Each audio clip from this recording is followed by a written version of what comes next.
Hello, very nice to meet you. I'd like to know about sex change operation. Man to woman, woman to man, man to woman, penis to vagina. Hi, welcome back to SHOWGAYS, a cinemusical podcast. This week we're going to be talking about 2024's controversial piece, Emilia Pérez. And we're here to... And we're going to be talking about the movie. I feel like I don't want to wade into the waters of like what the controversy was about necessarily. But obviously we're going to touch on it. We're going to end the controversies here. I think we'll answer all of but I'm more like, now I'm like really glad that we like waited a year to talk about it because like I feel like it's died down enough that I can feel like I can be a little bit more objective. But we'll be talking about that. Molly's here with me as always. Say hello, Molly, please, for our dear listeners. Hello, I'm Molly. And RJ's also here, sitting right beside me. RJ? Hello.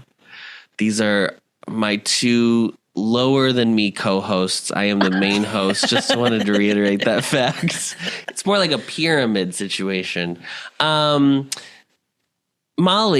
before we get in too deep, how are you? How is married life going? You are officially, it's like you're in the thick of it now.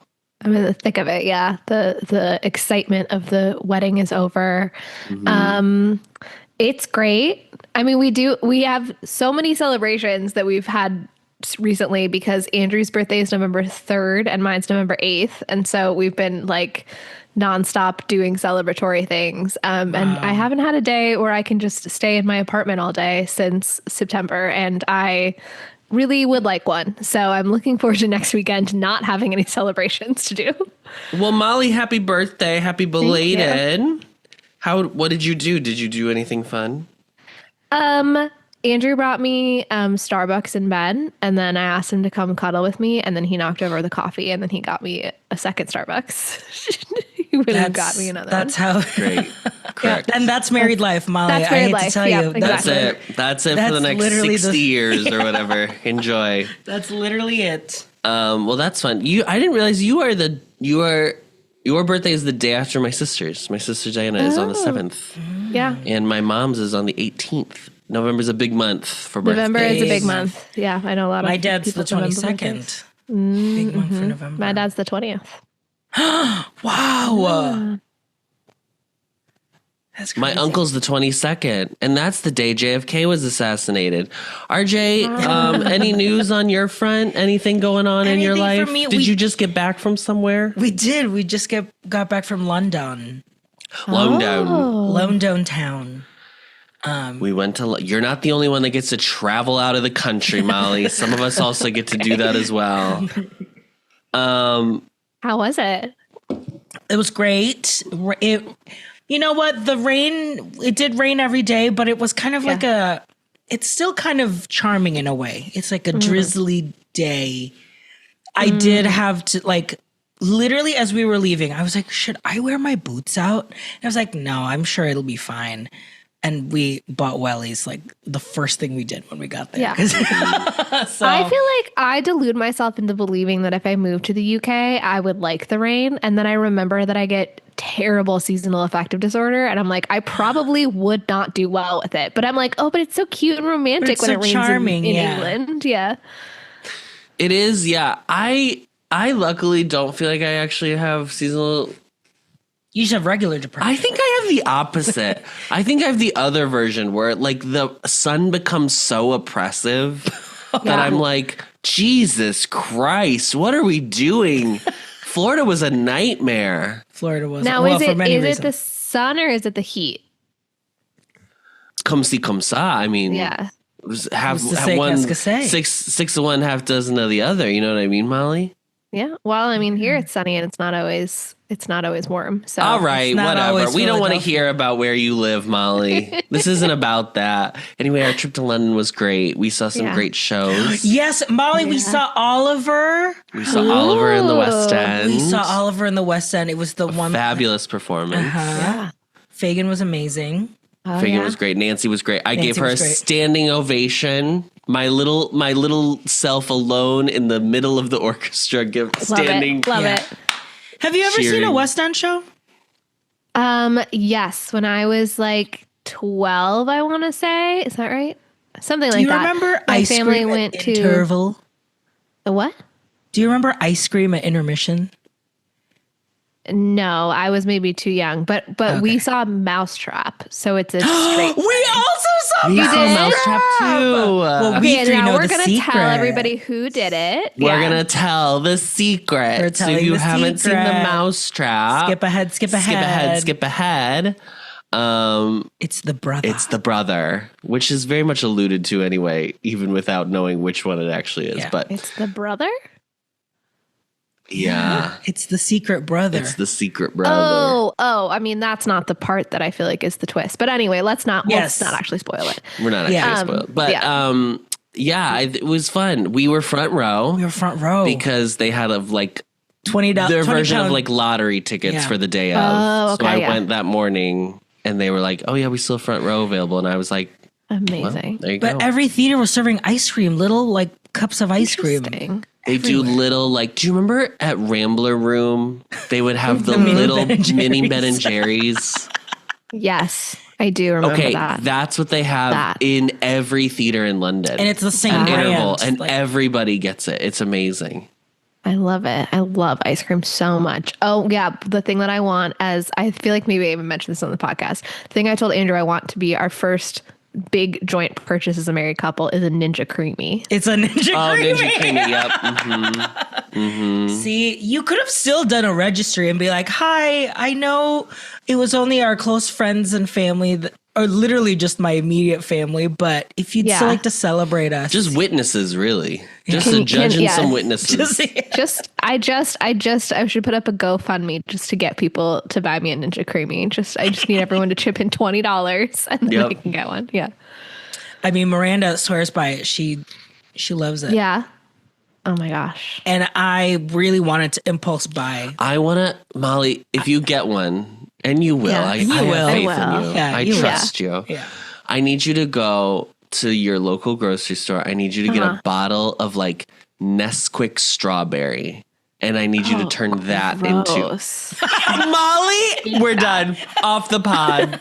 Goodbye. That's all I want to do with Yeah, it. Adam wants artificial strawberry. Yes. Oh, I hate artificial Good. strawberry. I'm so sorry. That's not. You sound like Paul Hollywood on the Great British Bake Off. That's what you sound like right now. Okay. He hates artificial banana. He hates artificial Yeah, it's banana. banana that he doesn't like. Well, I think most people across the board don't like artificial banana. It doesn't Yeah. taste The thing is that neither Andrew nor I can have dairy. Like Andrew can have a little bit more than me, but like we're not gonna have typical ice cream, and it's supposed to be really good for vegan ice cream. So that's why I want it. Oh, yes. Yeah. So you can do applesauce or whatever. What is that? Really like, coconut milk, oat milk, that kind of stuff. I love vegan ice cream. I have it all the time. So it's just that now I could make it myself. Do you have a salt and straw in San Diego? We do, yeah. There's one at UTC Mall, not far from me. Have you There's a been? couple. Yeah. Love salt and straw. It's great. They it's have vegan good. flavors. Their vegan flavors are a little more limited. There's a Van Leeuwen's that's also at the mall near us that we like to go to. We 'cause haven't that has never- a ton We of just got options. one. Yeah, Chicago just got one, and Yeah. the lines are crazy. For Chicago, they debuted a Malort flavor at Van Leeuwen's. Gross. Which of course they did. Of course they did. Yeah. Well, that's not what we're here to talk about today. Let's move on. Before we move on, I can't remember. Did you say we did have something in the mailbox? We do not Nobody's have re- anything in the mail bag. Great. today. Nobody wants to tell us anything. That's Nobody amazing. wants to tell us. Nobody wants to sell us anything. Nobody wants to tell us anything. No one wants to advertise. on our pod. Come on. Yeah, write in if you want to advertise. Nobody owns a business that they want our six listeners write us an email. Give us a number of what you think you would pay us to advertise, and we'll consider it. Yeah. Open invitation. Just humor us with an offer, because we don't know what one looks like. So just never seen one. To see what it would entail. Do you have them on your K-pop ones? We do get like clearly AI written ones that are like scam. So the Patreon is strong, but the advertisements are not there. It's so interesting. We're our podcast. I think we're supposed to also like reach out. I think we're supposed to do more work on our own, but I'm so much. I'm so busy. I gotta watch Emilia Pérez. I can't imagine how busy I am. All right, we're moving on then. Okay, I have the challenge this week of summarizing the plot of 2024's Emilia Pérez in a minute or less. And I have not written anything down. My time starts now. Okay. So off to a great start. So we've got Rita Mora, who is an attorney.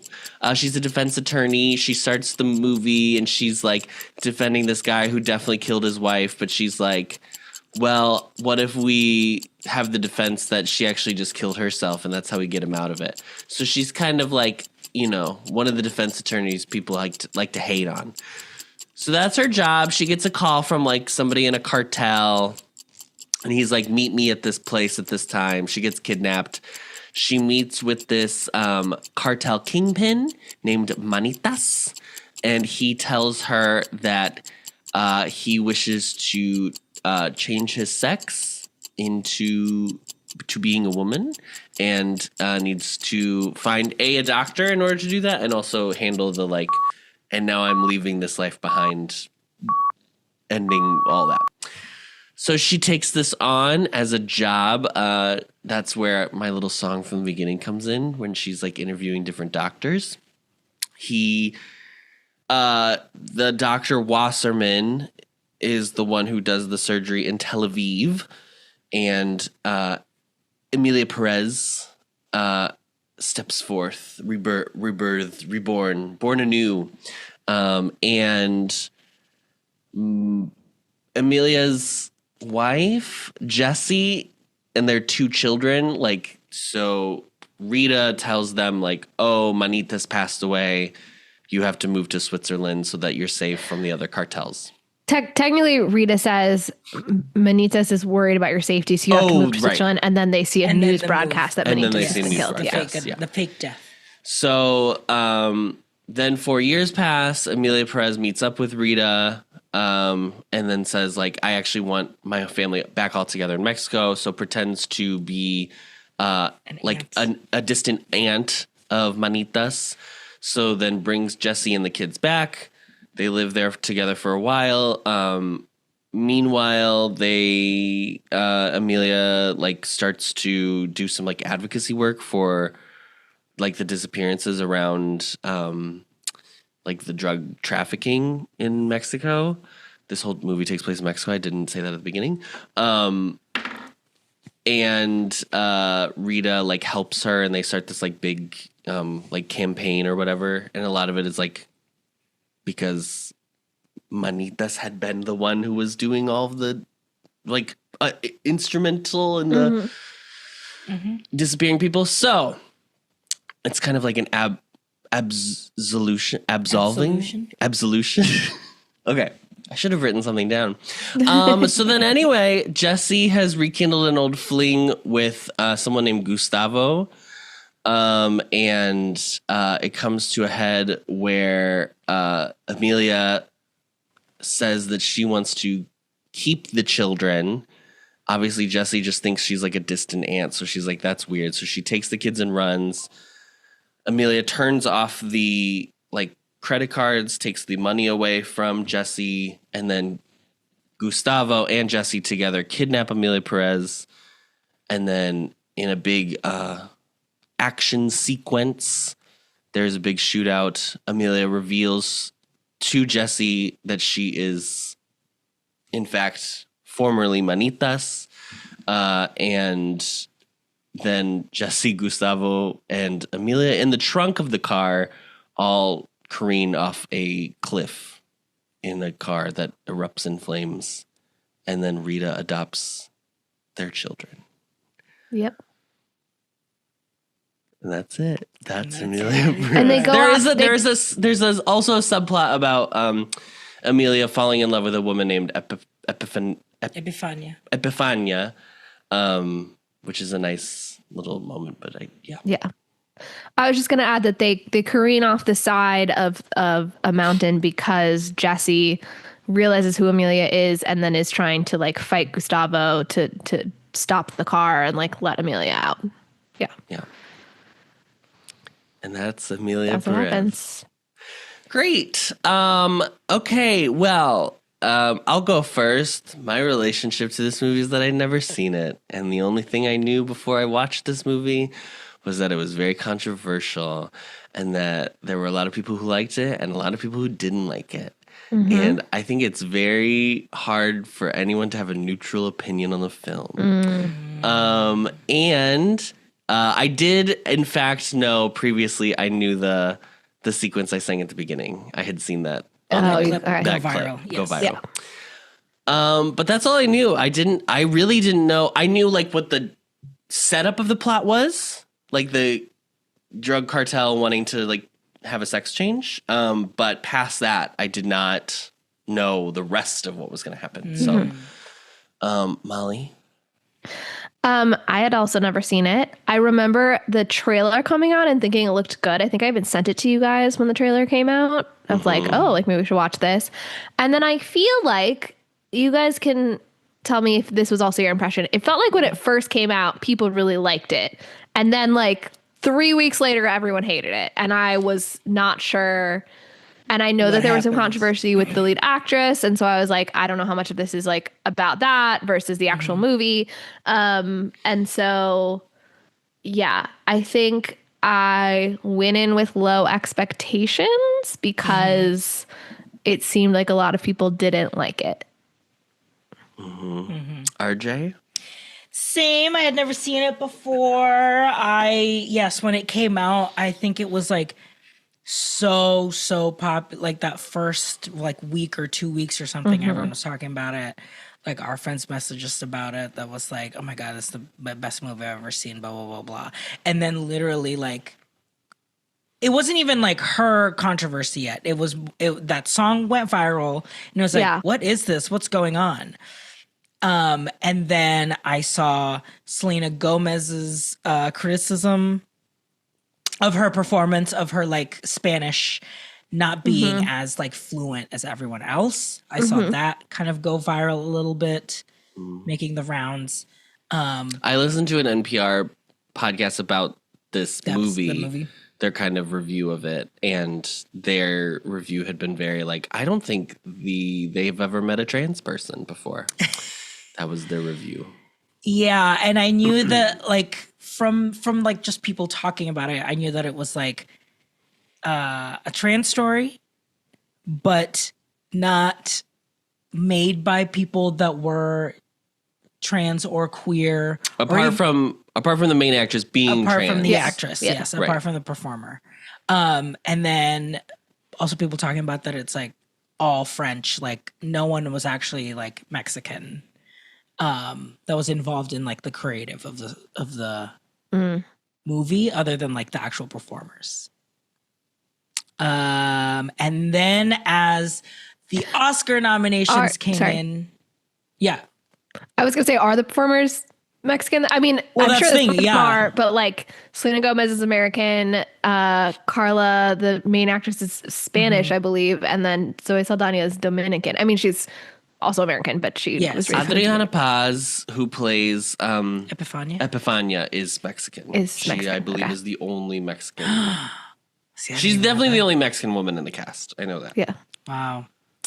And then once the Oscar nominations came in, and like all the like they had like record breaking nominations that year or whatever, that's when the controversy of Carla Sofia Gascon Carlos Sofia Gascon came out of their previous tweets that were very, very racist. Pretty racist. Pretty, very racist. And then that just became like a stain throughout the movie. Well, because it won like 4 Golden Globes. Like, it was like, it won the best musical comedy at the Golden Globes. So it was like, oh, well.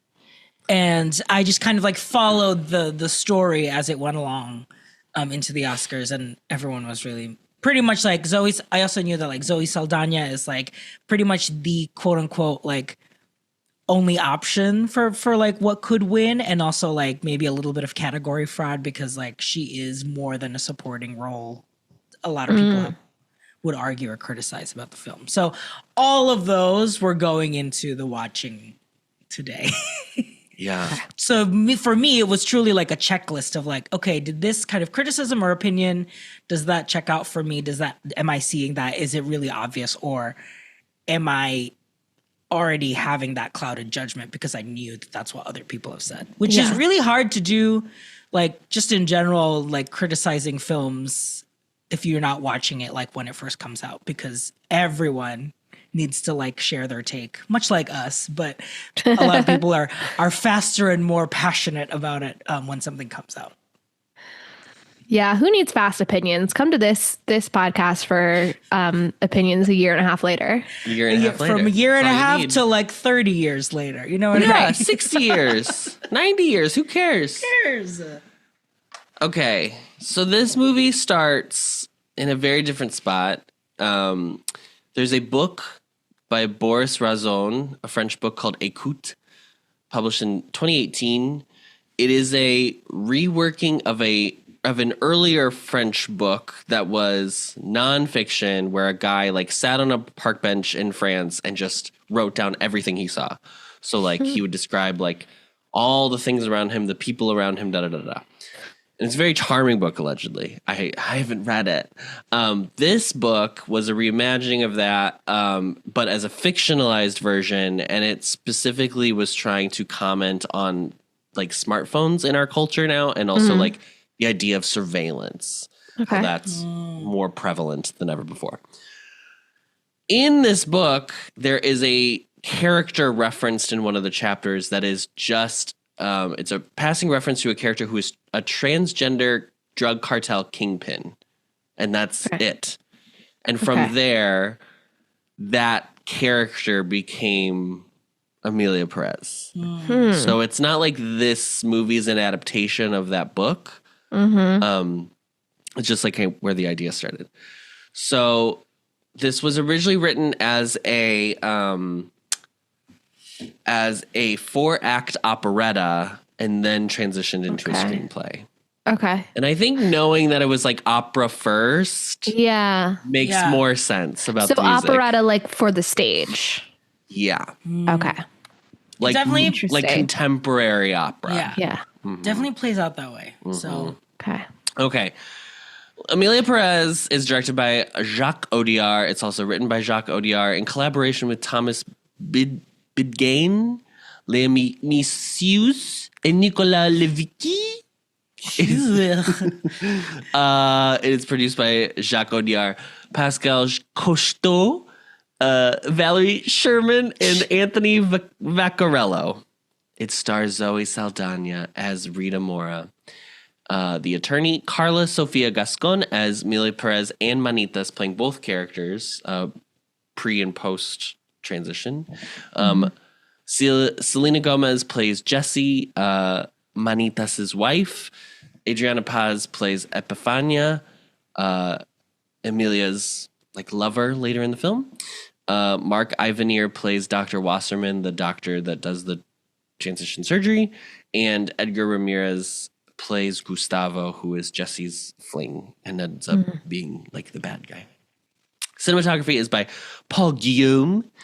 It is edited by Juliette Welfling. The music is by Clement Ducol, and the songs are by Camille, who is a famous French singer. Production companies are Why Not Productions, Page 114, Pathé, France 2 Cinemas, St. Laurent Productions. It's distributed by Pathé Distribution.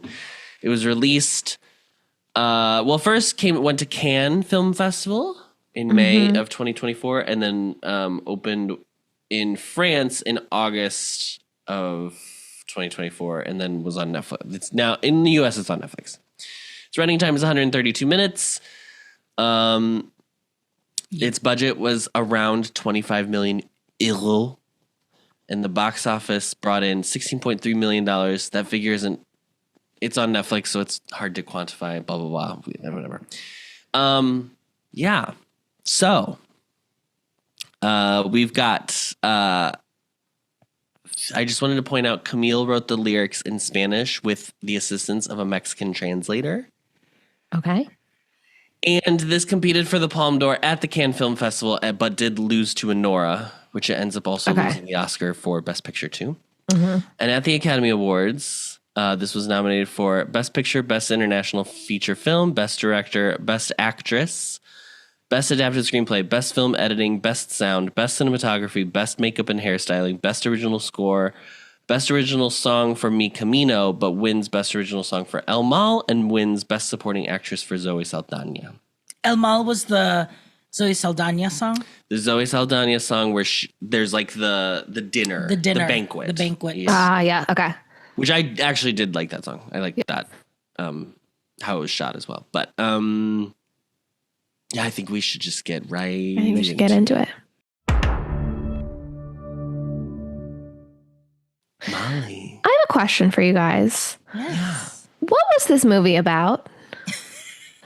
And I don't mean... It was about a lot of things. Yeah, I don't mean what happened in the movie. I understood the plot of the movie. Yeah. I mean, what do you think are the themes of this movie? I think absolution was probably the closest thing with what you were saying, Adam, of like, it's like people trying to...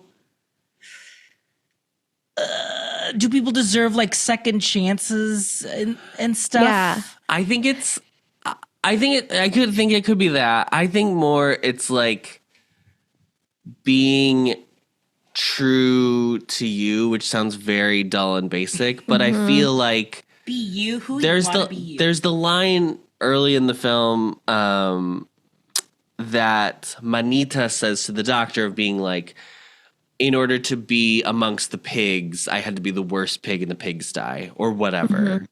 And obviously, as like in the second half of the film, as Emilia is like a completely different changed person. And I feel like that's supposed to be representative of like the rot of trying to go against yourself can become an external force. That's giving the movie, I think, maybe more credit than it deserves. Well, I think that's the thing is like, I think that the theme of absolution makes sense. And we know Emilia was one of the people that caused all these folks to disappear.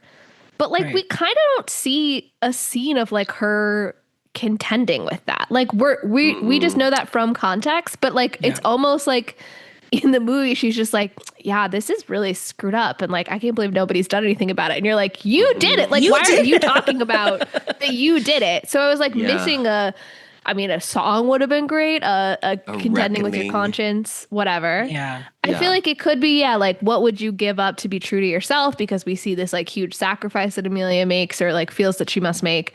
But then it's like, she like kind of goes back on that sacrifice. And like, that's like kind of the inciting incident of the movie. That's not really like what it's about. Yeah. So at the end, like the ending of the movie is like Emilia is finally pushed until she reverts she tells Jesse, what their relationship was previously, essentially. And I was like, and so then what? And then Jesse like is mad and drives him off a cliff and like not drives him off a cliff, but like causes Gustavo to drive him off a cliff because Jesse's trying to protect Emilia, I guess. But I was like, what do I get out of that turn of events? Like, how does that relate to anything that this movie is about? Yeah. I think the thing I didn't mention at the very beginning is that the ending sequence of the film is like a parade. A parade where they have made like almost like a Virgen de Guadalupe effigy of Emilia, and is like they're carrying it down the street. And that actually really reminded me of Evita. Like the way that she as a figure has become like larger than who she is. And also we as the viewer know more of the complexity of that character, but the public views her in a very different light.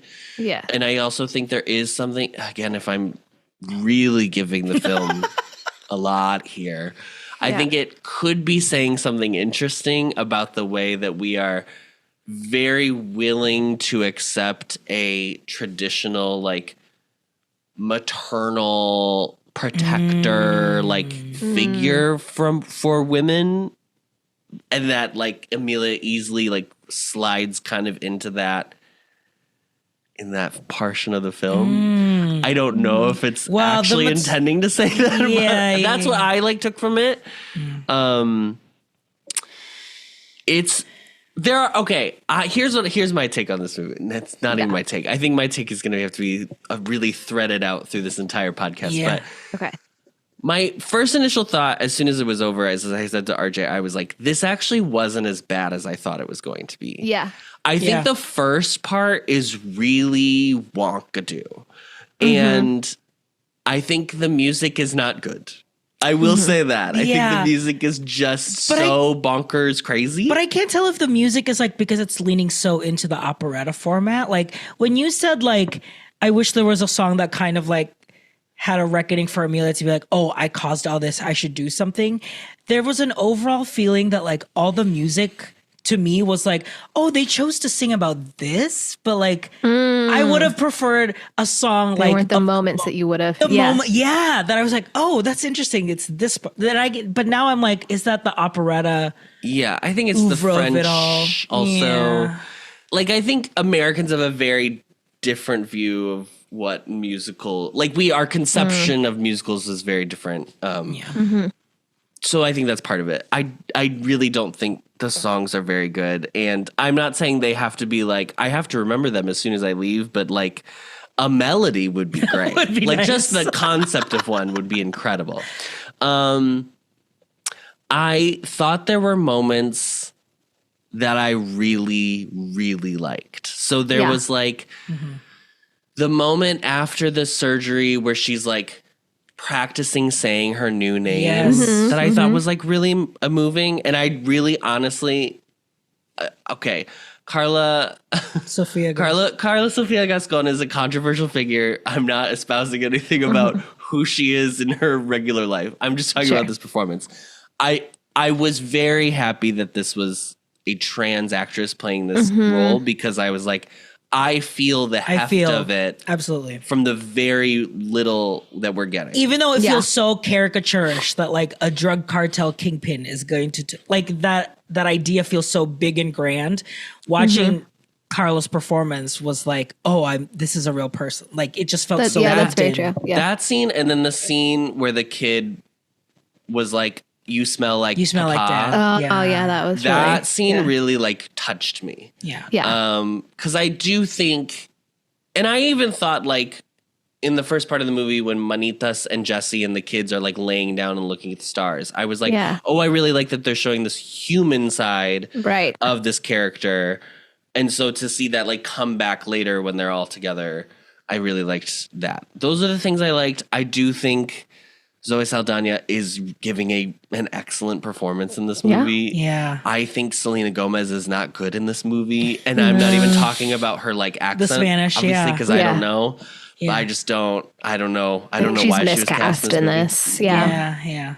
And I really liked. I was not expecting the Epifania little storyline of the like new romance, but I really thought it was very touching, and I really like that her name is Epiphany. Yeah. That might be all that I can be like. What's great. I'm curious because I really liked the first number. Did you all like the first number? Zoe Saldana's first number? The like typing the typing and then like dancing in the street with with people as she's figuring out her argument. I thought that was great. And so I saw that and was like, okay, people were wrong. This is good. And maybe they just don't like musicals. And then we got to the sex change operation song and I was like, oh no, it is bad. And so it was like the whole movie, because I had not heard that song before. Oh my God. The whole movie I was like back and forth. And then at the end of it, Andrew was like, okay, so did you like it? And I was like, I don't know. I don't know. So it went through so many. Yeah, did you like the opening? The opening, it fascinated me. I was like, oh, because is this going to be the take? And I kind of had that feeling already of like, there's a little bit of like world building extracted kind of like surrealist almost. It starts, first of all, this movie starts with 23 production companies taking up like the first 10 minutes of runtime, which is insane. I know. Past that, and that just speaks to how financing happens for films. But then there is a zoom in shot of 3 lit up mariachi band performers. Oh, yes. And then we go into the opening sequence. So I do think there are some things that I think like it's telegraphed.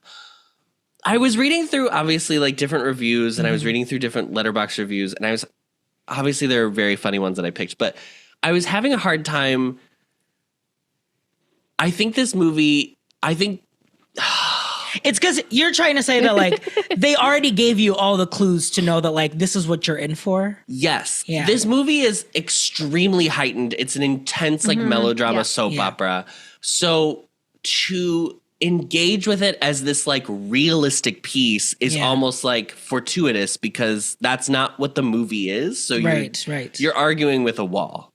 There are things you can argue with this movie about for sure, but I don't think like they're like, I don't know. I did have to catch myself multiple times while watching it. That's like, I have to meet where they're trying to, like, I have to meet where the movie is, like what it's trying to show. I would like to argue, yes, you're right, Adam, that we should not view it as a piece of realism. But I think the movie does have a tone problem. Yes, and I think for sure. I think that if they had gone more clearly in the direction of the melodrama, it would be a better film and received better because people would understand better. But it feels like there are these very melodramatic songs with really interesting artistic choices sprinkled in with very realistic seeming like scenes between them. And I think that's very confusing as a viewer.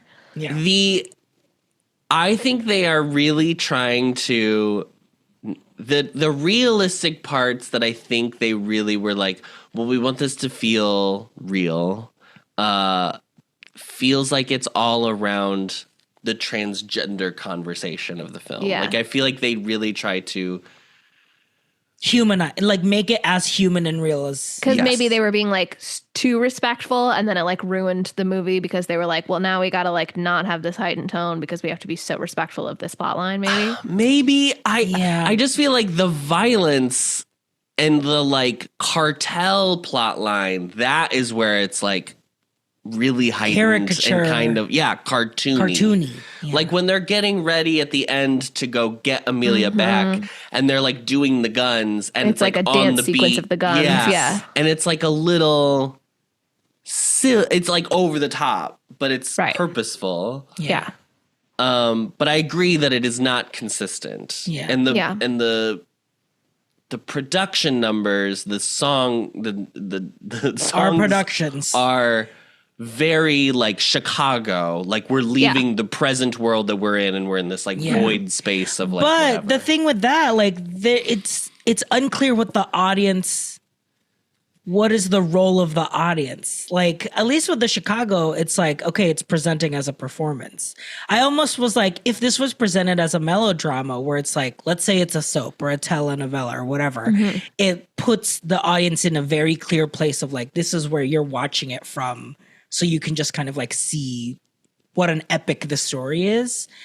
It's like, it wants the audience to be just as dropped in as the characters. So it does want you to go through the real and the surreal And it's just whiplash, I feel like. Because I caught myself feeling that way a lot of like, okay, now we're in a surrealist karaoke performance of Selena Gomez, like feeling her oats after Her performance is so so bad in you know, this so I was movie. just like, I'm trying, I understand, I get it. Like in a quick minute, I'm like, yes, I understand what Jessie is right now. But then I'm like, okay, I don't want to watch the rest of the number now because I got it. Yeah. Adam looks despondent. My overall take was also just like, it's not, when it finished, I said to Adam, I wouldn't say it's better than I thought it was. And that's when Adam was like, I would say it's not as bad as I thought it was. I think, yeah, the tone whiplash really was a tough pill to swallow, but I kept going. And I think, I just kept asking myself, like, did this need to be set in Mexico City? Did this need to be set? Could this story have been told if it wasn't in Mexico or like told through like a Mexican perspective? Just because I was like, if it was, then it could be super interesting that it's trying to tell something about the culture that like maybe we are not understanding. But I didn't feel that sense of depth other than just like a drug cartel is the perfect setting for the story. Yeah, are you thinking like because it was a French production company that they could have made it like a French criminal of some kind that then transitions and tries to absolve themselves, but it doesn't have to be a cartel necessarily. Yeah. Which I mean is tough, obviously, because, you know, like This is a constant question of like, who can make the art about whatever. About whatever. Yes, like Yeah. But the thing is, like, I would have. There's no right answer. I know there's no right answer. I felt like I would have forgiven it more if it had something really interesting to discuss about that about the Mexican culture. But it just felt very much like this is the concept of the Shakespearean play we're doing, that it's set in the drug cartel kind of politics. I mean, I do think it feels like very Greek tragedy to some extent. Right. Like, I do Yeah. think it like this slow, inevitable, like the hubris of Manitas not kind of being curses. true, Yeah. like leads to the final outcome, I guess. Yeah. Because I will say, But the I also ending- don't know if like that is a good. Yeah. Because the story of Manitas and Emilia Pérez is really interesting. Like I was really I agree. kind of hooked and fascinated by the evolution of this person. I think that performance is really good. And the performance was Pérez is like good. really good. So I The was singing like, is not great, but I'll forgive it because the acting is really good. Yeah. Yes. Like I think, I think maybe, okay, I'm trying to think more about the ending because I think that was what bothered me the most. Because I mean, I'm an ending girly because like, it's like, that's what we're all leading up to. You like, were that's waiting what's for supposed to tell the me what's big going on. number as the car was on I wanted fire. the big finale. I guess, okay, so what was interesting about the way that the ending played out is that we have this scene where, Jessie has fled with the children and Emilia has cut off the money and they're both like calling Zoe Saldana and Emilia is like, I want my children back. I want my children back, and getting like more and more agitated and like, it seems like maybe Emilia is going to resort to violence, right? Like, at least to me watching that scene, I was like, oh, is Emilia going to go back to kind of her old ways of trying to solve the problem through violence? And instead, Emilia is kidnapped by Jessie and Gustavo. And so it's like the opposite happens. I wish that there had been, if that's what they were going for, was this question of like, how much can you change as a person? Like maybe that was really like the central question of the movie. And if that were the question of like, did Emilia really change? Like she changed externally, has she changed internally?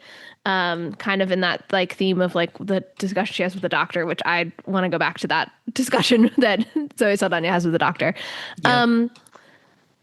But then I feel like there should have been a moment where it was like Emilia could have clearly solved her problems with violence. Like something where it's like she's got Gustavo, the gun to his head, and they're like, if you just shoot him, then like Jesse will give the children back for some reason. You know what I mean? Where it would have been like, okay, this is the moment where you have to choose, like, are you going to go back to being a person who solves your problems this way? Or are you going to like truly redeem yourself and like be a different kind of person?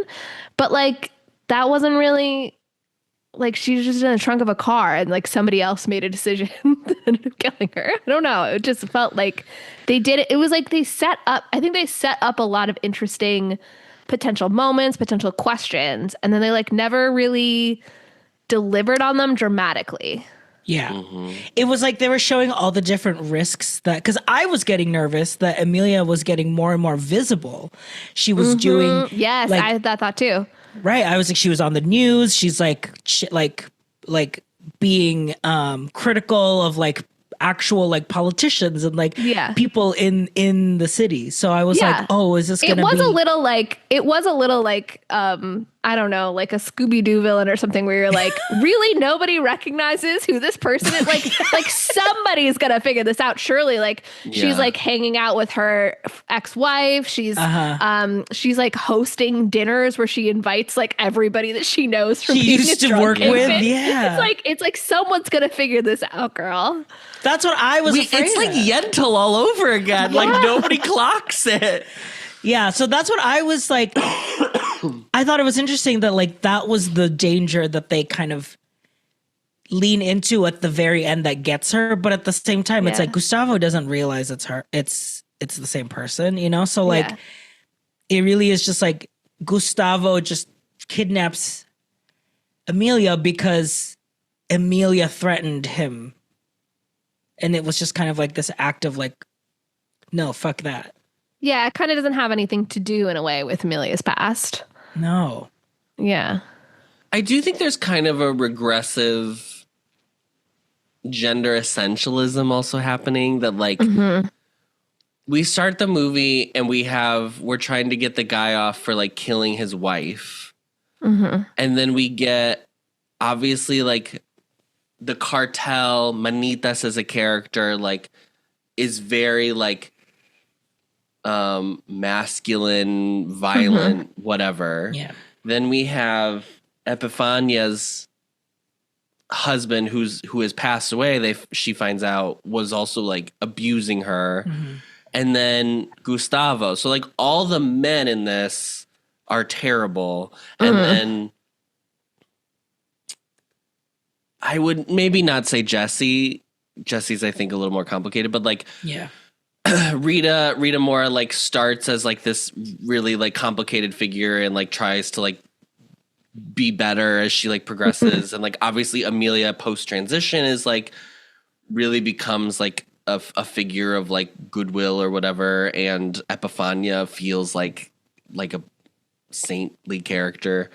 So there's this kind of like very gendered view of like men and women in the story, which I think is like weird to do in a movie about like transgender people and then a person. Yeah. And then be like, men and women are inherently different from each other. Right. Yeah.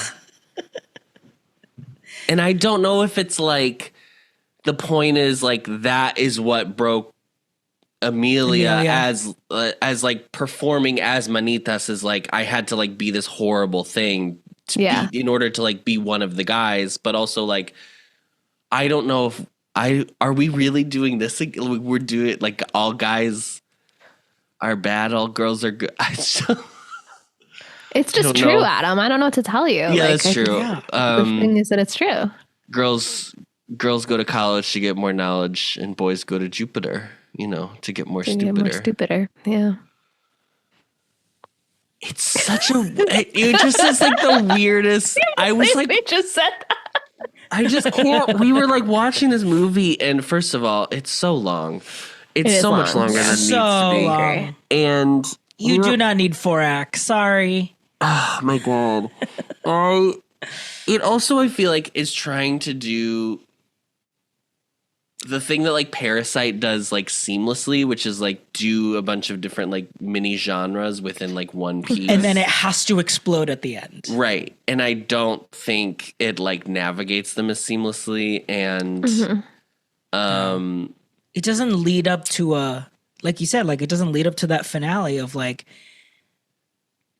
the satisfaction that you're supposed to get from like the story. There are some criticisms that I saw that I like don't know if I necessarily agreed with, but I also don't know if I'm like have as a cis white guy, I don't know if I should like talk about them. But like there were some criticisms just on Letterboxd reviews of being like the main character is dead named like a second before they die at the end of the movie. But I was like, well, yeah, but the character just found out who they were. It wasn't like, and now I'm purposely like being an asshole and dead naming it. Like, Right. There's like little minute like criticisms that I'm like, were we searching for extra things to also be mad at the movie about, which I don't, I don't know if those necessarily I like. I mean, I felt, and again, maybe I'm giving the movie too much credit, but like, I felt like Jesse's not a progressive person. Like I felt like that was, if that fit the character, that Jesse would dead name Emilia in that moment. And also that she just found out. So like, I just didn't. Wait, so talking about the trans politics, let's talk about that scene with the doctor. Let's solve trans politics. Let's solve it. Let's do it right here. And I don't mean the song about penis to vagina. I do have another quick question, which is I wonder what language the people making this thought their primary audience would speak, because part of me, that song was so ham-fisted that I was like, maybe they didn't think a lot of English speakers would be watching it. And so it's like, yeah, it's like inartful, but that's because we don't think that this is going to be your first language. And like, you're not going to be listening to this song as like the one song that you're like, well, I understand the lyrics and they're really not good or whatever. But okay. So there's this scene where Zoe Saldana as the lawyer, what's her name? Rita. I'm sorry. Rita's my mom's name. I know. Who was also a lawyer. Come on. Who's ever heard of a lawyer named Rita? That's a crazy idea. I couldn't believe it. Yeah. So Rita goes to various doctors in other countries because Emilia needs to like be separated. Can't be like identified as who she used to be, and so it needs to be somewhere else. And she ends up talking to this doctor in Tel Aviv, and the doctor is talking about how he's like, yeah, I can like change someone externally, but I can't like change their soul, basically, which I get that there's supposed to be maybe a theme of, like we said, like redemption and how Emilia changes in so many ways after the transition that are really nothing to do directly with gender other than that girls are good and boys are bad. But like the thing that I don't understand, truth. Yeah. Which is a universal truth in every country. The thing that I don't understand is I was like, isn't this guy a surgeon that does gender affirming surgery? Like, it was the weirdest character for this message to come from. Cause I was like, isn't he already on board with like gender transitions? Cause that's like what he does all day long, right? Day? Like why is he like questioning the validity of this surgery as a person who does this? Yeah, that the surgery, like vetting out the surgeon was tough to follow. It wasn't until after where I was like, oh, I think it's because they wanted one person to do everything and all of the things. Which they were I did also. I mean, again, like melodrama, I guess. But I was like, the fact that like she's like coming out of anesthesia and like her face is all taped up, and we come to understand that like that's when she did her bottom surgery and everything too. That I was like, I don't think that it's medically advised to do that many kinds of surgery on your body at one time. Absolutely not. I don't think so. Yeah. Most people pace those out like, in my experience. This is just me, whatever. I just like couldn't get over that we started that sequence being like we're in Thailand. Yeah. And then allegedly like it's too expensive to do it in Thailand. So that's why we do it in Israel, which I'm like, There's no way it's cheaper to do it. I'm sorry. That I refuse to believe. Oh, I I thought that they just like didn't like the doctors there as much, but that was what you took from the let's talk about the penis and the vagina song, because the way they like, I agree with the English thing. I wondered if it would have been better if it was like the different languages, because it is supposed to represent that she goes to different places to find the right person. Yeah. And it's like, in the surreal version of it, it's just one ballroom of a surgery room, and it's like everyone's got different things. So like I wonder, like I wish, rather than just, because the shot that we find out that it goes to different places, that we do like this bird's eye view, and it's like a circle, and then it's like all the names basically. Yeah. I really think the craziest part of that song is when he's like, oh, it's a surgery to like shave the Adam's apple. And she's like, yes. What? And I was what like, are those, please? Put that in the add to cart. The whole sequence is really one of the craziest things it's really probably crazy. ever put to film. Yeah. What would you like to know about it, ma? I wanna know it all. What is the protocol? The techniques and the risks. How many operations? How much time do you need? Mammoplasty, Yes. vaginoplasty, Yes. rhinoplasty, Yes. laryngoplasty, Yes. mammoplasty, Yes. vaginoplasty, Yes. rhinoplasty, Yes. laryngoplasty, Yes. control laryngoplasty, What is that? Adam's apple reduction. Yes. Honestly. Because I was like, am I supposed to feel like there's a wonder? So that's okay. So that completely negates my point of being like, I think they tried to treat the transgender stuff like really realistically. That's true. Yeah, they really did not treat the surgery because that is the most bonkers part of the film. Because that's the It is thing. very bonkers. If it was from a perspective of like the storyteller is trying to be like, as a person who is thinking about this, knowing that there are all of these different options and things that I could do in order to make myself match the body with who I really am. I could see that being like, oh, it's an exciting and like a moment that's filled with wonder. But because it's told by these doctors who are like, I can do this, I can do that, and like Rita's character doing it, where she doesn't, I don't think I'm supposed to like filter the trans person's like feelings of that moment through her. I was like, I don't know if this is the right. Yeah, I was like, Rita, did you talk to Emilia about how like the thing that she's most excited about is her Adam's apple being removed? Like why are you so excited about this? And I don't know. Well, I don't think it was a money thing, Adam, because I'm pretty sure that one doctor says like, oh, it would be like $20,000, and Emilia paid her $2 million to do all of this for her. So I don't think Emilia would be like, no, $20,000 is too much to fulfill my lifelong dream. Yeah, it's weird because then there's the sequence. I mean, like Rita like buys herself a bunch of like nice clothes while on the trip or something. She has to take like first class so she can be everywhere in the timetable, the times allowed to her. Right. And then like Manitas threatens her of like, you have to do this. You have to do it faster. Yeah, this isn't whatever. A waste of time. But then that's also another added element of like, okay, so she was constantly being threatened that entire first half. Yeah. Because are you supposed to think like at the beginning that Rita's just doing it to make a bunch of money? I think so, but yeah. I think that. But I think Rita Zoe Saldana is too good that you're like seeing the human.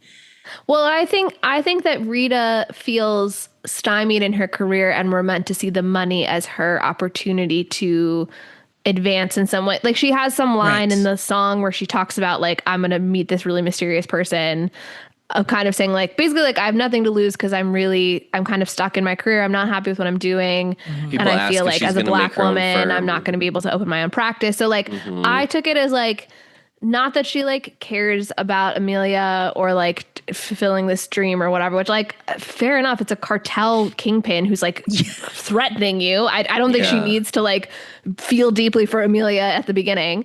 But like, I think it's more like this money will make it possible for me to then take it and like do things that are more aligned with my values. So like, I think the money is like to her a stepping stone to not to the level that she ends up doing of like basically running this nonprofit of like reuniting or helping people find their deceased loved ones. But like when she's in London, that in that scene, I think we're supposed to understand like, okay, she's traveling, she's working with people she likes a lot more. She's much more, what's the word for it? Like people they uphold her as like a person to be admired, like that kind of thing.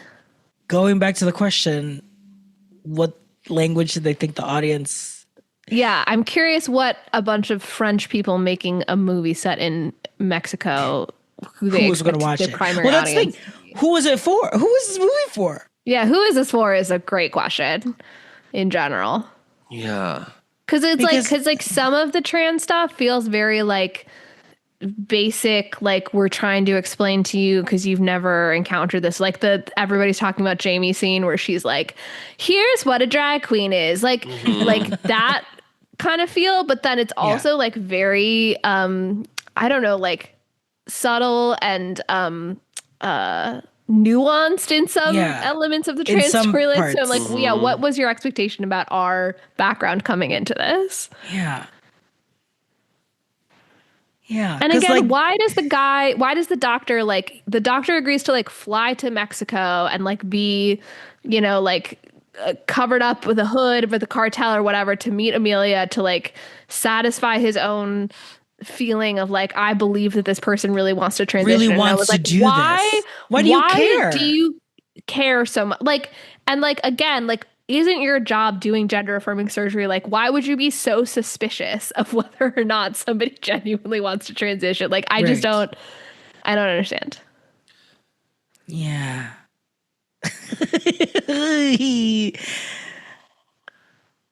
I also didn't really understand the thing. Let's go to the second half of the film. Yeah, okay. The thing that they start doing this like advocacy work to try to find the disappeared people from the cartels, Yeah.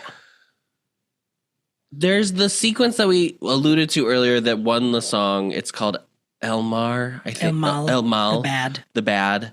And it's this song in which Rita is like talking about all the people, all the criminals that are there, both criminals and like politicians alike, that are all corrupt and nefarious in their own ways. But there's no like resolution in that. It's just like, and these are also all terrible people. It's kind of like a Gilbert and Sullivan naming like, this person did this and this person cheated on their wife, but they're all here to give money. Like it's what was the point? Like, are they trying to say that like even the people that are the dirtiest, like they're still able to like do this, but they'll still be continuing the cycle? Like, or am I reading into that? Like, or is... Miren al químico que lo nombraron ministro de algo. El químico era hace poco mandó a matar a sus socios y familia a chingar. ¿Y qué hicieron con esos cadáveres? Ácido. Miren al juez, santos, mírenlo, no le importa nada. Solo los niños, los narcos, los raptan a tiros, los llevan afuera de todos sus pueblos natales. A cambio de eso, santos reduce los juicios a falta de pruebas. Habla, esta gente habla, pero ahora lo van a pagar. Habla, esta gente habla. Yeah, is it meant to like show Emilia as potentially hypocritical? Because again, like we don't really see a scene where Emilia contends with her own role in all of this. Like, is it to say like all that this NGO could possibly do is like, you know, scratch the surface, but like the problems are too intractable that we're not going to like really change anything. Like, I think it's definitely an interesting song, and it's like a good song, and interestingly shot and everything like that. And Zoe Saldana, as we said, I think is the best. Well, she and Carla, I would say, depending on the scene and what you're trying to get out of them. But like, what is the theme of this movie? But it's so weird because the end is so hopeful and like or shot to be. Like, I don't know that it is hopeful. I honestly like the last scene of like, and then we see the like the effigy, Virgen de Guadalupe like effigy, and then we see like the bandana that's like dripping blood, and I was like, this feels like it's just like a title card for Bury Your Gays. Like, why is this so? Yeah, it's like, and then this is about how she died, and I was like, did we feel like she had to die? To the people writing the movie, just like they started off from day one being like, well, obviously she'll be dead at the end, so like let's try to get us there. Like, what? Why? well, but then it's also like, I mean, there's something very. Yeah, that is how it's like dealing with the fact that she never really deals with the fact that she is the reason all these people died. From following like a Greek understanding of like tragedy, she has to die at the end of this movie because she is the reason all this violence. She's part of the reason all this violence has happened to begin with. Right. Like all these people that don't exist anymore have some connection why is to. it so passive? I'm sorry. I'm so mad that she dies in the trunk of a car. It's Right, like right. how do you take your protagonist and give them the least agency possible in the final moments of the movie? Put them in the trunk of a car. We don't even see it. That Yeah. other We don't people even are driving. Yeah. It's so You don't wild even to see me. her before the car starts. The last shot is like her being shut in the trunk, and then obviously she's in a trunk, so you never see I her. almost wish that she was able to stop the car. Jesse does unlock it and they are released, and then Gustavo does something and all three of them die. Like if it's still meant to like everyone still has to die. Right. Like But you're Gustavo right. shoots them and then he falls down the cliff or something. Like, or Rita catches up to them and like Rita's able to kill. Or Gustavo makes it out, and it's like, yeah, that's like part of the hypocrisy of the whole thing. Is like, Right. Is That like the I worst could person buy, actually too. does survive. Yeah. Yeah. A very I don't know. nihilistic Maybe kind of maybe view of Amelia is the everything. worst person if we look at the total number of crimes over lifetime. But Right. Well, that's interesting. Like you bring up that Amelia doesn't have to die at the end, and Adam, you're right.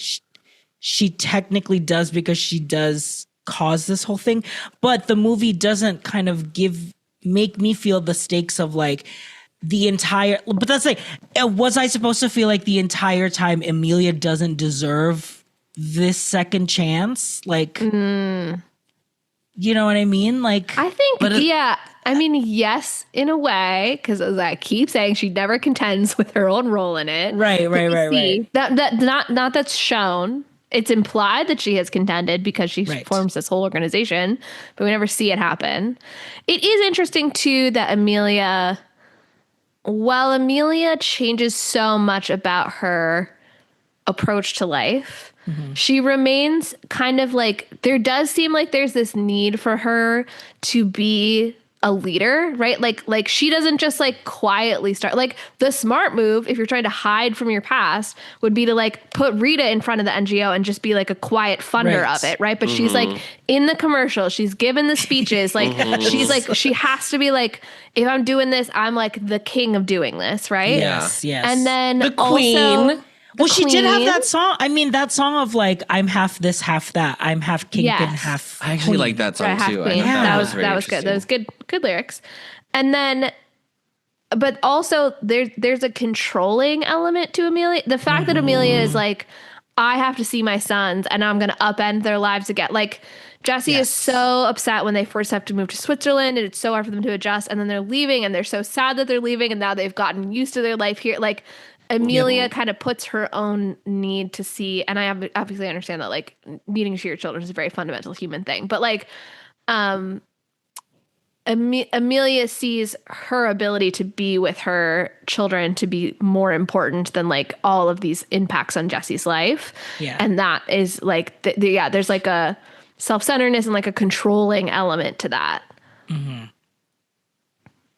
I mean, even the shift at the end of the vocal, like Emilia's voice changes when she like does not agree with Jesse leaving.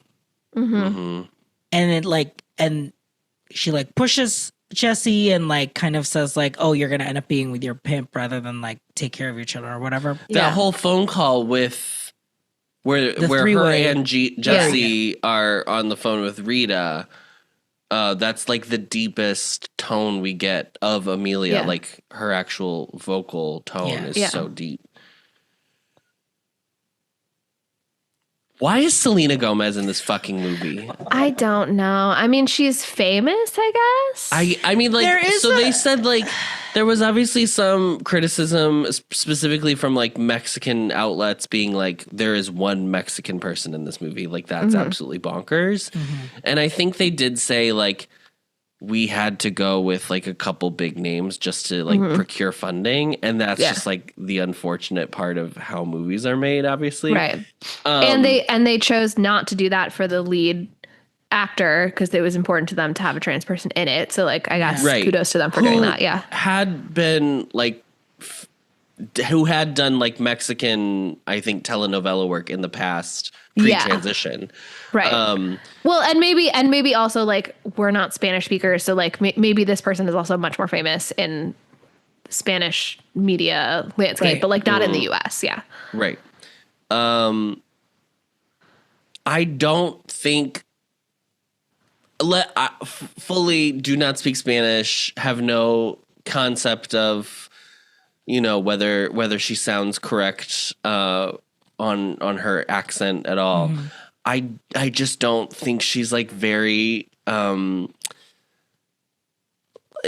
like interesting to watch in this movie at all. And I think that I don't really like the I mean, like, the character doesn't have to be likable, but the character I think was leaning into, like, because it was Selena Gomez, they were leaning the character into like, okay, maybe she's American. She was plucked away from a life in America in order to do this.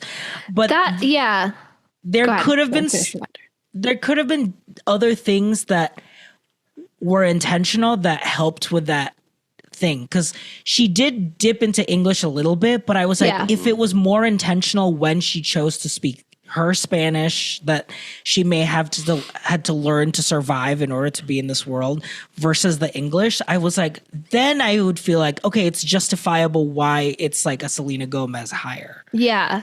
I did feel like it seemed like they were trying to tell me that this character maybe grew up in the state because she would slip into English and very clear like American accent. I can understand some Spanish, but again, like not enough where it was like I'm so aware of her accent. Right. But I did think it was really confusing that then at the end when Emilia is talking about their history, that Emilia says that they met when they were like 17 at a dance club. And I was like, wait, so like what is like, now I need more information about like this character of like, how did you end up marrying someone who rose to the top of the cartel? Like, was Emilia already in that world? Did it happen later? Like, why did you, how did this all happen?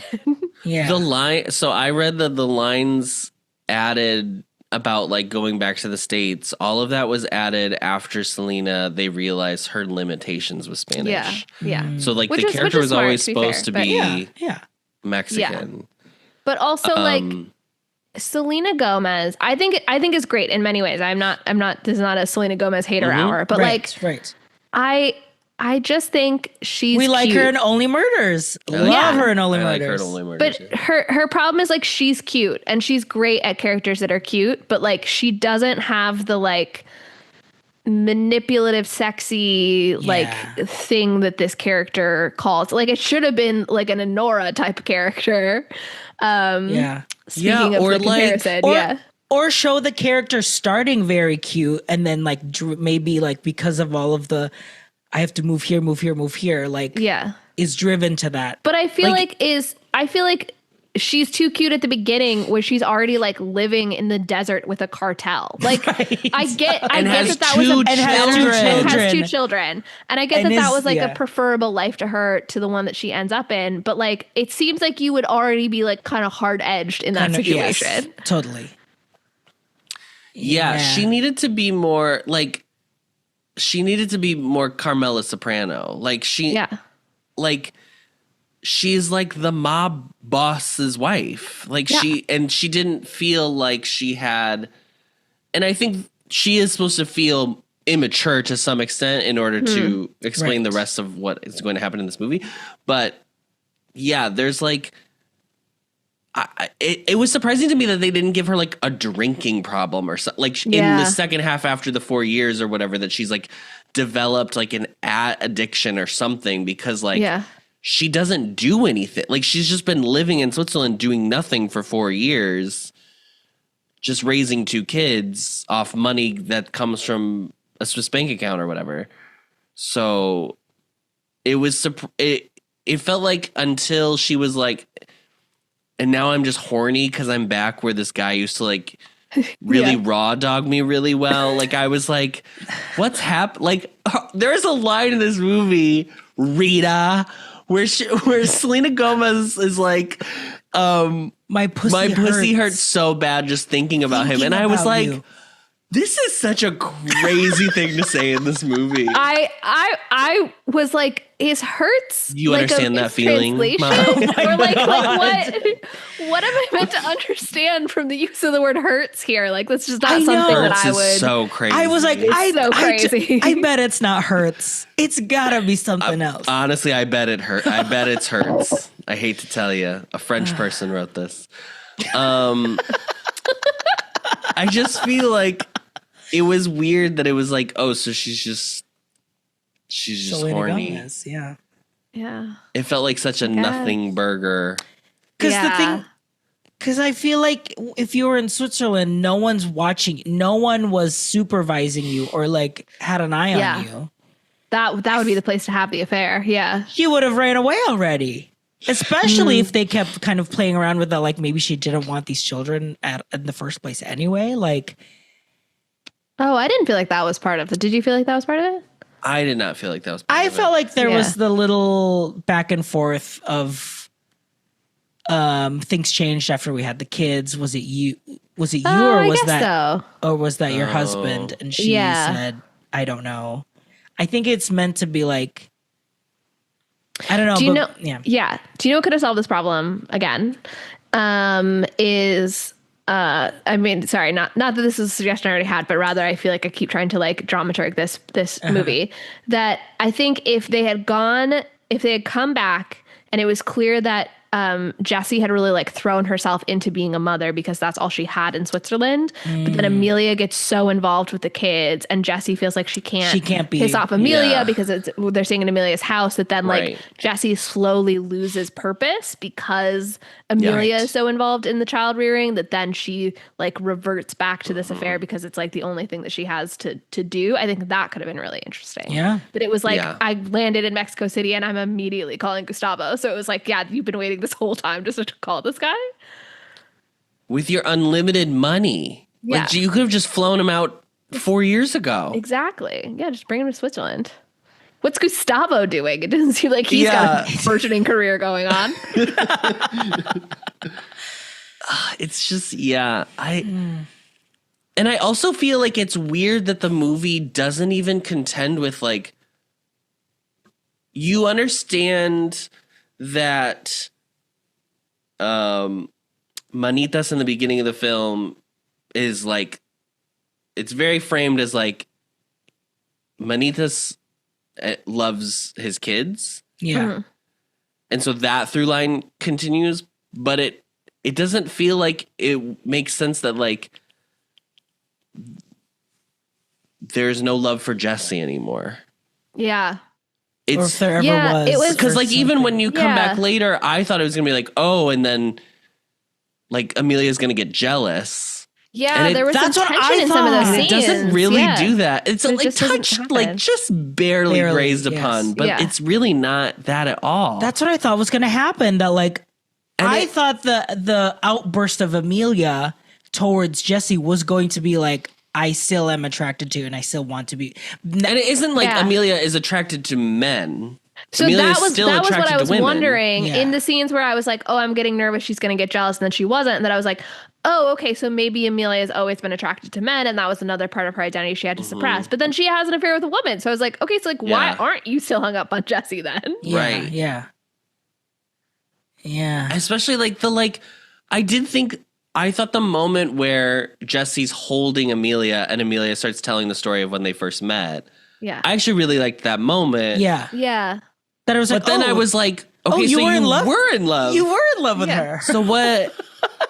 You had all the time in the world to like rekindle or whatever. I mean, it's pointedly trying to be like, the problem is the lie won't let anything happen. Yeah. But okay. But like there could have still been more moments. I mean, we talked about how Amelia kind of snaps when Jessie says she's going to get married, but like there could have been moments of like Amelia could have shown that jealousy by making snide comments as your aunt. You know what I mean? Like, I feel like women have never attacked each other for choices they make about men before. Like you could, Amelia, you could make some comments there even without being like, because I want to sleep with you. You know what I mean? Yeah. Yeah.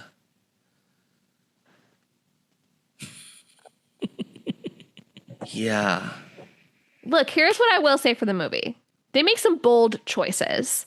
Listen, the choices are sometimes inconsistent, but like they make choices, and I appreciate that they're doing an original musical. They're making some bold choices with the musical numbers. There is an inconsistent artistic vision sometimes, but there's a vision there, and I appreciate that, and I'm glad that they took some big swings. Yeah, it reminded me of a French movie I watched a couple years ago. Yes, with Marion Cotillard. Hold on, I have to look up what it's called. So sorry. Annette. Annette is a movie that stars Marion Cotillard and Adam Driver. Okay. And they are French. And their daughter is a doll, a marionette puppet. Okay. And it's like the breakdown of their marriage, basically. And the whole movie is sung. Very Cherbourg. Very Cherbourg. Is there anything else we want to talk about? I did like this Adriana Paz performance as Epiphania. I will say very grounded. Yeah. The movie, there were a lot of moments where I was like, I don't know where this is going, because the knife with Epiphania, I was like, did she find out? Does she know that's Manitas? I think that's what we're supposed to think, is that she knows who Emilia is. But there were so many moments like that where I was like, ooh, I don't know where this is going. Like even when Emilia and Rita were eating, and then that's when that woman with the "Have you seen my son?" flyer came in, and then she like motions Amelia motions to her bodyguard to like go after that woman. I was like, oh my God, is Amelia secretly like back and like kind of killing people off again? And then you find out they're finding more information about to actually help them. So there were a lot of moments like that where I'm like, okay, so there is like, you are playing with our expectations. Yeah. But also, how does Emilia still have all this money? I guess she invested it. She put it in a sensible Roth 401k. A Roth IRA, yeah. That's smart. Stonks. Well, so did we figure out what this movie's about, or who was it for? I think nope. I am going to maintain my position that the movie sets up a lot of really interesting themes and does not deliver dramatically to really cohesively to take a stance on those themes. This is something that I would always tell when I taught intro to theater. I always told my students, it would be like, I had like a worksheet they would do for every play with like major plot moments and characters and stuff. And then I would have to do themes, and they would always write like family is a theme. And I'm like, no. What is it saying about family? It can't be a one-word theme. It's taking a position about that thing. And it's like, I feel like it had one-word themes of like redemption and change and family maybe as well. But like, it doesn't have anything to say actually. It doesn't take a stance about any of those things. Or it wants men are bad. Deliver. It what? Oh, men are bad. Yeah, that's the only theme that we can identify. Yeah. But then I would not recommend watching this. I don't. I think if you're a musical theater nerd like us, it's interesting to watch, to try to watch as a piece. Because there are so many moments where you're like, this feels like it should be good. So like, I think it's an interesting exercise to watch and try to figure it out, but only if you're like deep in the sauce like we are. Yeah. Yes. Yeah. And if you're not, don't bother. Like, Mom, you don't need to watch this. Yeah. Yeah. It's not a mom's movie. it's not a movie to be like, yeah, I'm interested in knowing the story. It is a movie to be like, I want to analyze it to see like, is it doing what it should be doing? Yeah. What is it doing? Yeah. Normal questions you ask when you walk out of a movie. Okay, well, we're going to move on.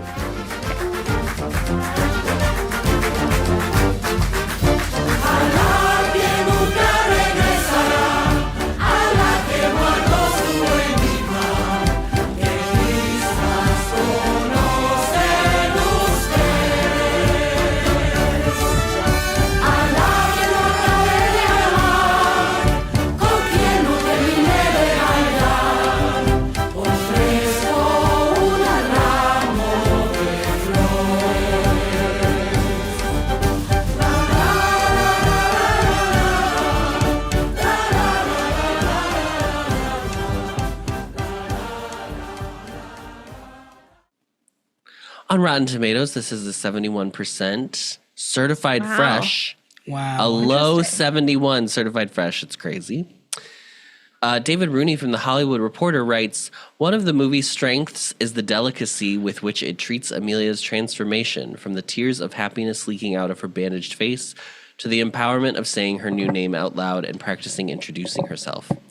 Earlier, when Wasserman expresses skepticism about being able to change the soul, Emilia explains that she has always been two people, her real self and Manitas, the criminal in a world that's a pigsty.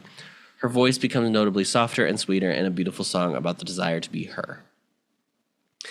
And Clarice Lowry from The Independent writes, but Audiard seems disinterested in what the trans experience might materially be like. Instead, he renders Emilia and her pre-transition self as two entirely different, disconnected people, as if he only sees his trans lead as a metaphor, an opportunity to explore his own thoughts on rebirth and second chances. There's a slight whiff of reductive gender essentialism here, the notion that womanhood is purity manifest, that Lady Macbeth was always clear of her damned spots.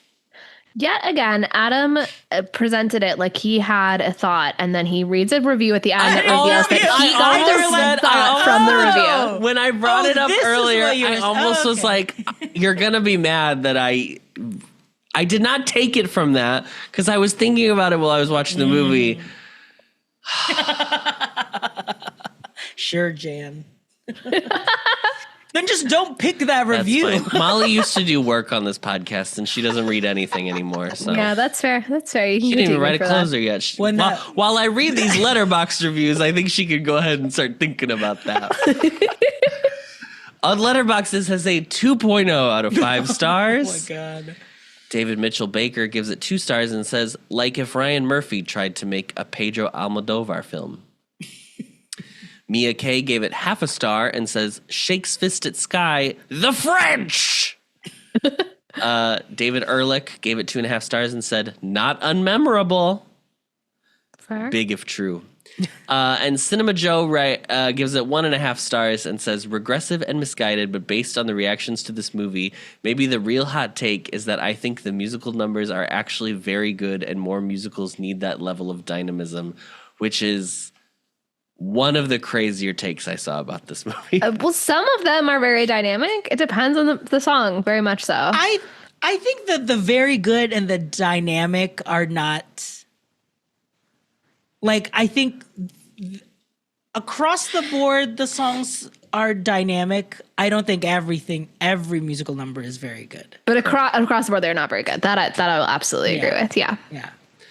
I'm going to take my MVP first. I do think it is Carla Sofia Gasco. Zoe Saldana. Oh, yeah.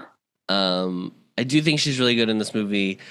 At the beginning, the first part of the movie, I looked at RJ and I was like, she's the lead of the movie. Mm-hmm. As the movie goes on, I think they're co-leads. yeah. We're in a little bit of a wicked situation here. Yeah, but the second half really, like, it is Emilia's. It is Emilia's story in the second half, yeah. But I do think she's really good. I think every song she performs really well. Her Spanish sounded good to me, as far as I could tell. Yeah. I looked it up. She was raised in a bilingual household. So Yes. Great. yeah. Yeah. So I'm going to give it to Zoe. Molly? That is who I would have given it to. So I will take the other obvious answer, which is Carla. Carla Sophia, what's her last name? Gascon. Gascon. Great. Interesting, grounded performance. As I said, not the best singer, but that seems fair that that's not necessarily what we're looking for from this character. Or this movie. I think that my interest in the character, despite the muddleness of the dramatic structure, is a testament to the acting. RJ? RJ's got the tough job. I know. Selena? No. You gonna go with Selena? You know what? I will give it to Adriana Paz for Epifania. I would have probably also picked Carla Sofia Gascon. I think despite the character of the person portraying the role, Yes. I think the actual performance does a really good job of bringing lived-in experience into making Emilia Pérez a human, like on screen. I feel like that is undeniable. Like, even if you know that she's a horrible person, you can watch the movie and make, okay, I feel what she's trying to do.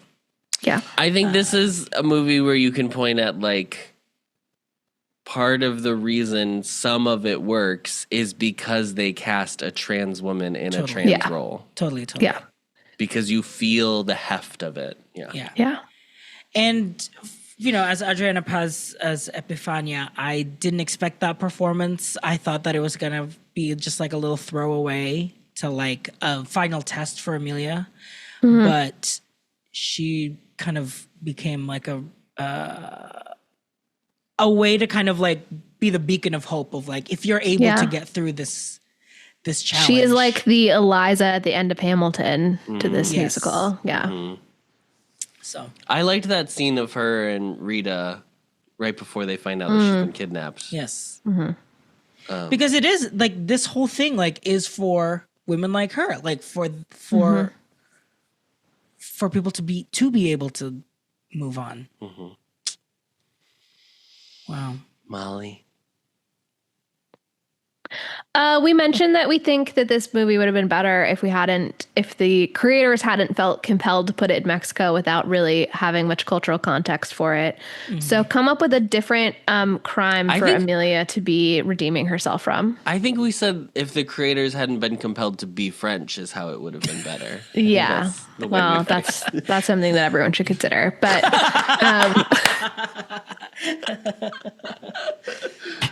yeah, let's pick a different criminal background for Emilia to have and pitch it. Baguette stealer. Baguette thief. Someone, maybe stealing like a loaf of bread. Maybe breaking into the Louvre, Molly. Sound familiar? I know you were recently there. I was. I feel like a jewelry thief could be fun in France. RJ, what criminal mastermind, nefarious criminal activities could Emilia have been up to in a French version of this movie? Here's the thing: if you really Doesn't have wanted to be to French, make, even just a different, if you really wanted to make this movie like this, of like that it is an evil person that like could you make this change? Could you redeem them? Yeah. Make it an Elon Musk. Like make it a full Please megalomaniac character. I'd rather just have Emilia Perez the way we have it now. Yeah. I mean, that seems hard if it's like a really notable. I guess Emilia Perez is meant to be notable in her former life as well. But like Elon Musk is like a next level notable person. Yeah. So like, how would Elon Musk disappear? Right. That's for the French to figure out. just being real racist is basically what maybe that would have been a good pollen for this actor. I asked the question and I didn't think of it. Because then it's like, does the punishment fit the crime? Like what crime has to like, but then again, it doesn't have to be this big of a stake too. Like it doesn't have to be, they can make the scale smaller and not have to be like, oh, we're finding 100,000 people's like missing families or whatever. Yeah. Unfortunately, it feels like the idea being like, isn't it titillating to think about the idea of like a really machismo drug pin, like kingpin being trans? And let's think that they made a whole movie about that's it goes into the whole what Molly was saying of like, they were throwing ideas and then just ran with the ideas. But listen, it was never listen. J. Edgar Hoover was dressing, who was putting on lady stockings. He was putting on, you know. If you know, you know. You never know. You just never effing know. Just make this movie about J. Edgar Hoover. Actually, I think that's a good. That's a good idea. Is he? Do you think J. Edgar Hoover's redeemable, Molly? I think that would be good to have a movie to try to figure it out. Yeah, what if it was like a war criminal? Yeah, like a war criminal. I was gonna say it could also be like an oil E doesn't executive. stand for Edgar anymore, honey. It's Edith. It could be like an oil executive, and then they become an environmentalist. But I'll say it: the environment is boring, so I don't think that would actually be a very good. The environment setting. isn't sexy. Sorry, it's not sexy. It's not sexy the way that mass graves are. Yeah, I think a war criminal could be interesting, and then just like doing restitution work with like victims of war crimes, Yeah, and then you could set it in whatever country. Yeah. Or like maybe not even like specifically war criminal. Like what if it was like the Oppenheimer where it's like I created the thing. I like my hands aren't clean, but I'm very distant from the actual impact of it. Yeah. Yeah. Interesting. There you go. Clarkenheimer. Clarkenheimer, is that what you said? Yeah, Emilia Clarkenheimer. No, Perez. Emilia Clarke. The famous movie Emilia Clarke. Oh, isn't it? All right. Well, we did it. We solved Emilia Perez. We did it. It wasn't actually done. That was the problem. They've been waiting. The movie wasn't finished yet. The Wikipedia page can now be officially closed because we have given our take on it. Well, they're going to do some reshoots with our suggestions, I think, is what they said. Yeah. Emilia Perez 2, Electric Boogaloo. Okay, well, we're clearly slap happy at this point. Thanks for listening.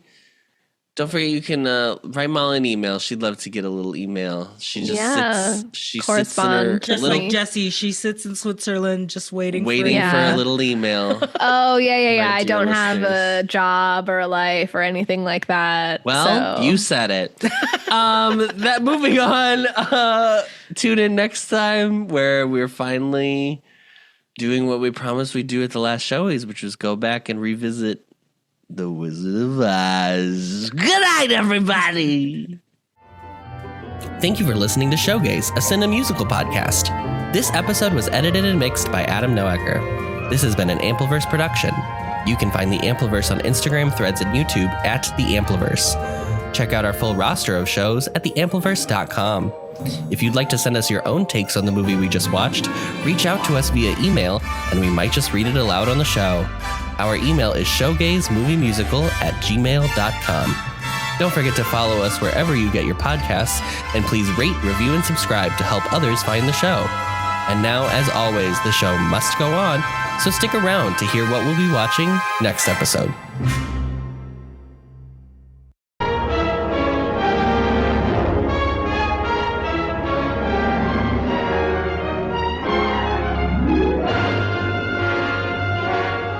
Many miles east of nowhere lies the amazing land of Oz, a magnificent empire created in the mind of a man who wrote a great book about it. Like wildfire in the wheat field, the fabulous tale of the Wizard of Oz spread from town to city to nation to the entire world. Although the Wizard of Oz has captivated the children of 4 generations and fired the imaginations of those youthful adults who have never grown old, although 10 million copies of the book have reached eager hands and eager hearts, no one has dared the towering task of giving life and reality to the land of Oz and its people. Every delightful character of L. Frank Baum's classic is now reborn.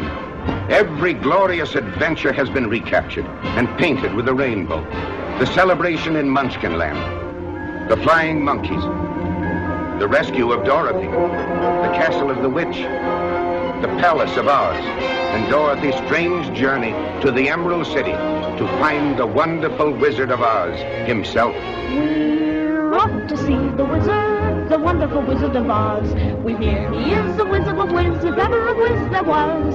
If ever, oh, ever a Wiz there was, the Wizard of Oz is one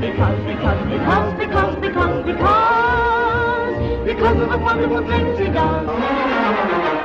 We're off to see the wizard, the wonderful Wizard of Oz.